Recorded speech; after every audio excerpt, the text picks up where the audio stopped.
Окей, новая игра. Вот, видите, Андорс на связи, стримит.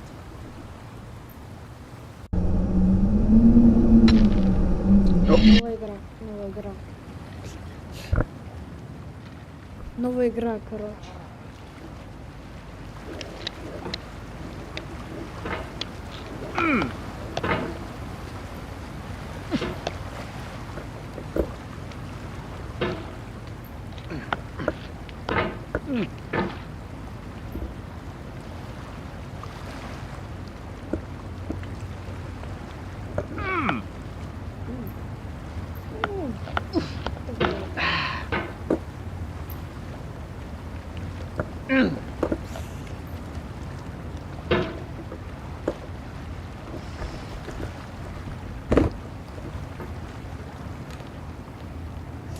Ладно, все-таки началось. Так, давай.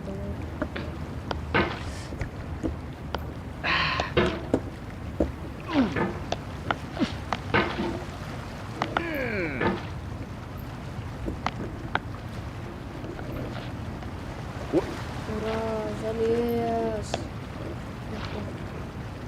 There's no feeling more intense than starting over. If you deleted your homework the day before it was due, as I have, or if you left your wallet at home and you have to go back after spending an hour in the commute. If you won some money at the casino and then put all your winnings on red but it came up black. If you got your best shirt dry cleaned before a wedding and then immediately dropped food on it. If you won an argument with a friend and then later discovered that they just returned to their original view. Starting over is harder than starting up. If you're not ready for that, like if you've already had a bad day, then what you're about to go through might be too much. Feel free to go away and come back. I'll be here. Alright, thanks for coming with me on this trip. I'll understand if you have to take a break at any point. Just find a safe place to stop and quit the game. Don't worry, I'll save your progress, always, even your mistakes. This game is a homage to a free game that came out in 2002, titled Sexy Hiking. The author of that game was Jazzor, a mysterious Czech designer who was known at the time as the father of B games. And B games are rough assemblages of found objects. Designers slap them together very quickly and freely, and they're often too rough and unfriendly to gain much of a following. They're built more for the joy of building them than as polished products. In a certain way, Sexy Hiking is the perfect embodiment of a B game.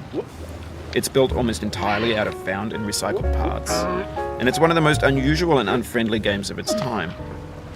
In it, your task is simply to drag yourself up a mountain with a hammer. And that act of climbing, in the digital world or in real life, has certain essential properties that give the game its flavor. No amount of forward progress is guaranteed. Some cliffs are too sheer or too slippery. And the player is constantly, unremittingly in danger of falling and losing everything. Anyway, when you start Sexy Hiking, you're standing next to this dead tree that blocks the way to the entire rest of the game. It might take you an hour to get over that tree, and a lot of people never got past it. You prod and you poke at it, exploring the limits of your reach and your strength, trying to find a way up and over. And there's a sense of truth in that lack of compromise.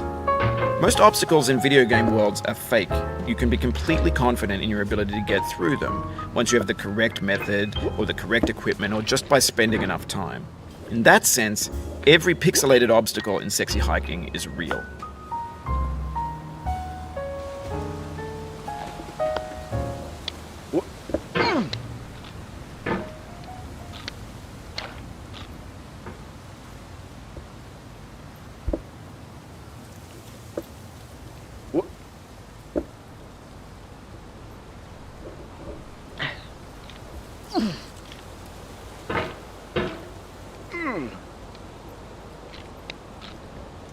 Oh, you just lost a lot of progress. That's a deep frustration, a real punch in the gut.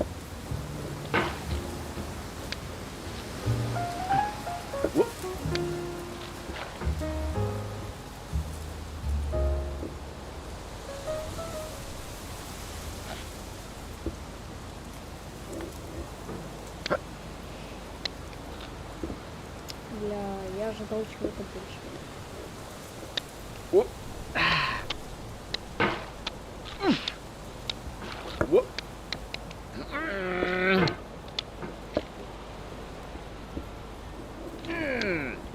Никого на стреле просто. Ноль. Я чё, один? Я... Чё, должен типа один стримить без вас? Да.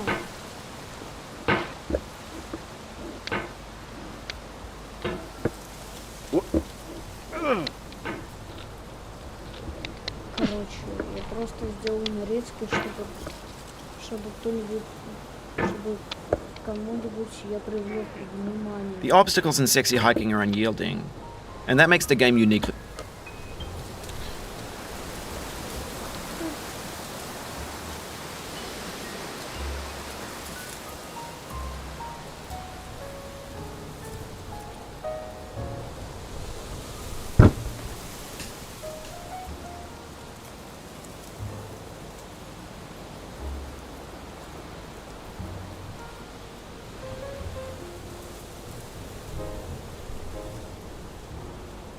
Ну естественно, it was a good day. It was a good day. Блин. Круто.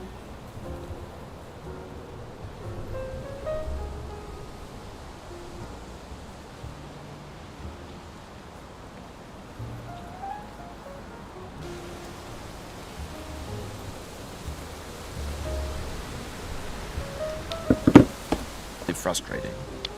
But I'm not sure Jazuo intended to make a frustrating game. The frustration is just essential to the act of climbing, and it's authentic to the process of building a game.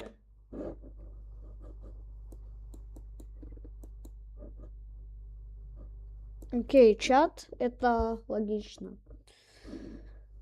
Сейчас, подождите.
About climbing. A funny thing happened to me as I was building this mountain. I'd have an idea for a new obstacle, and I'd build it, test it, and it would usually turn out to be unreasonably hard. But I couldn't bring myself to make it easier. It already felt like my inability